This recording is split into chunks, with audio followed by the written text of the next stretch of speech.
Last year's race for the Manhattan DA seat was crowded and competitive, one we covered here on the show by having each candidate come on to make their case on why they were the best choice for the position.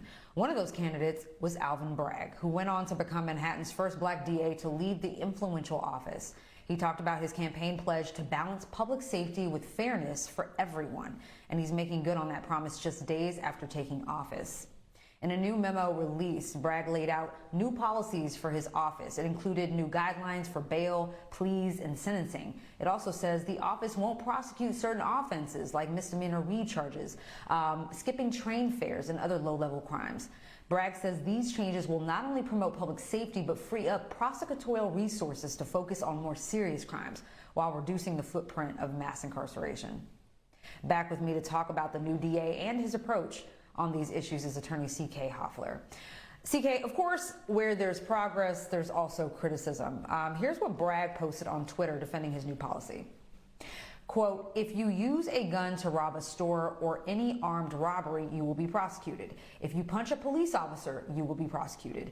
If you are houseless with an addiction problem and you steal toothpaste and some bread, you will be diverted for treatment to help break the cycle of recidivism. CK, Bragg isn't the only prosecutor who's taken this approach, and that's because it fundamentally makes sense. So why is this prosecutorial approach hard for some people to understand and accept? Well, you know, Yodit, I think it's hard for people to accept because they don't want to accept it. Frankly, this approach, many Black district attorneys or different jurisdictions call them different things, but different, district attorneys have taken this approach and have received such criticism, death threats, because people feel that it threatens the very system of government, whereas it really doesn't.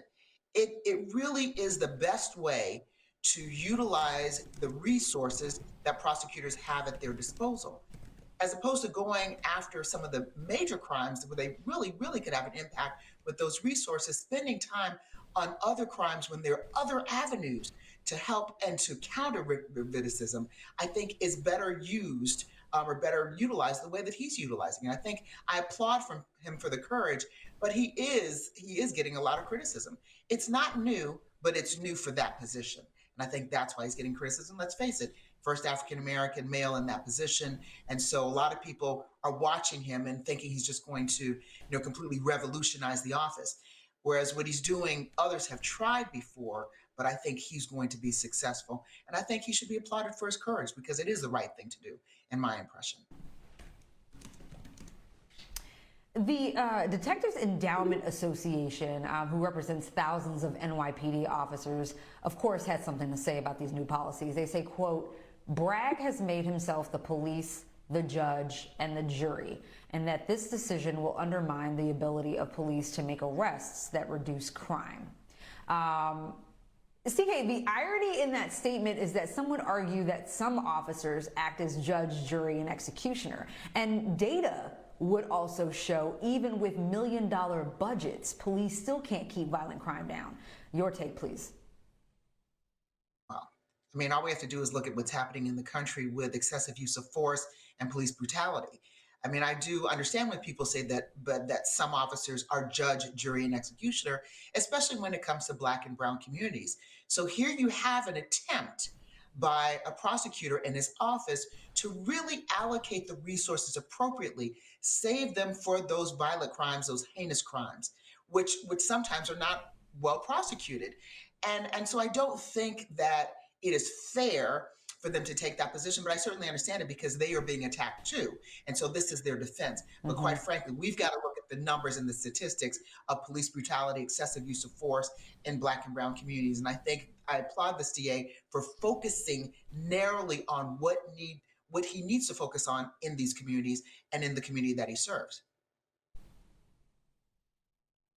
Now, like I said earlier, this isn't the first DA with progressive policies. I mean, I worked for a progressive DA who created one of the first conviction integrity units in the country, which led to a dozen exonerations. But those efforts still had challenges, and some are saying that Bragg will also face challenges, a possible clash with the New York mayor, Eric Adams, who promised to make crime a top priority. How does DA Bragg deal with the inevitable political backlash?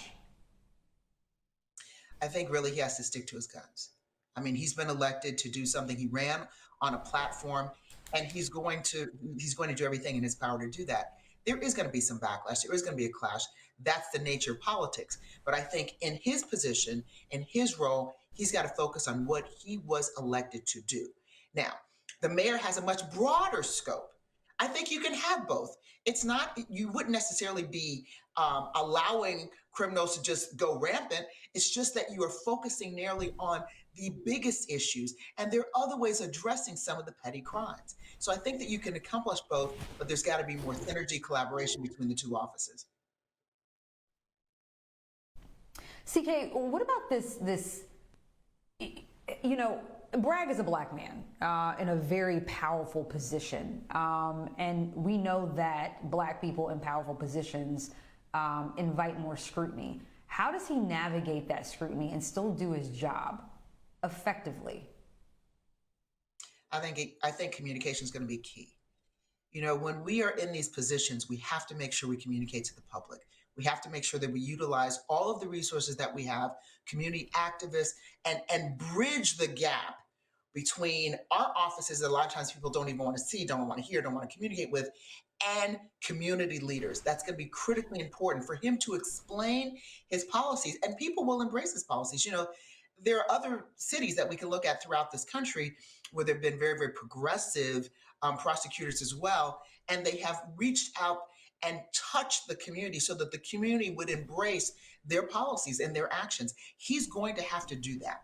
You know, he's in Manhattan. He's got really, really a very, very diverse community that he serves, but he can accomplish it. He can do it, and he's very ambitious and aggressive. And I think that's a good thing for the position that he's in. Well, one of Bragg's supporters told the New York Times that under the previous standards, it was far worse to be arrested in Manhattan versus the Bronx, even if all other factors were the same. Do you see these changes making a difference down the line that other offices around the country can mimic? I think other offices can mimic. If it's successful in Manhattan, that will be a great test case and a model to be used throughout the country, because that's what we need. I mean, we've got to be able to address crime, absolutely, but there are different ways of addressing it. What we've been doing thus far has really not been working, let's face it. And we can all we need to do is look at the litigation, look at the number of deaths that are happening. So there's got to be drastic change. And because we don't have federal legislation, policing reform at this point, then it's important for on a local level, on a state level, to put in place, I believe, drastic moves, because nothing else has worked. And in the cut, we see Black and brown communities suffering tremendously. So again, I applaud him for his initiative. I applaud him for his courage. He's going to need all the help he can get, and I hope that he reaches out to the communities that he services and he gets their support and speaks to them and makes sure that he gets their buy-in on some level. Transparency most certainly is key. CK Hoffler, always a pleasure. Thank you so much for coming on and your brilliant insight. Thank you.